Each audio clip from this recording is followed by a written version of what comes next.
ergooyinkii iyo waxay u yeereen shabaab oo ay leeyihiin imaada ayagoo danaynaya inay yacni qaab kale ku dhacaan ummadda maxaa ka mid ah dadka laba ujeedday maaragtay meesha ka ifinayaan waa la idin cafinayaa ay leeyihiin waxba ma cafinayaan waxna ma cafin karaan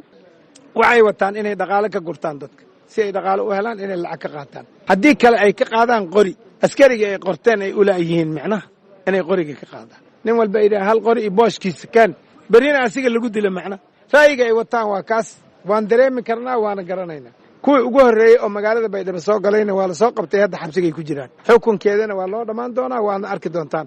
dadna waa diideen dadna waa oggolaadeen oo waa tageen kuwii oggolaaday waa shabaab shabaab oo gacan saar la leeyahay xitaa ma ah waa shabaab adoo joogtid baydhabo gudaheeda ama degmo ka mid ah oo dawladda gacanta ku hayso oo deggan oo nabad qabtid yaa baadiye niman burcada kaaga yeereen meeshii baad aadday xukunkoodii baad oggolaatay shabaab baa tahay magaalada baydhabo ku soo noqon maysid tuuladii kaleoo aad ka baxdayna ku soo noqon maysid waa lagugu sugayaa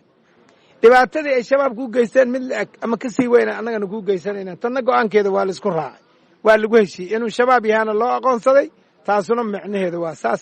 adiguna waa kuu sheegaynaa shabaabaad tahay isqarin ma jirta cid ku fujinaysee haddaad rabtay inaad baxdayna ha bixin haddaad baxdayna waddanka ha ku soo noqon ayagii lala jir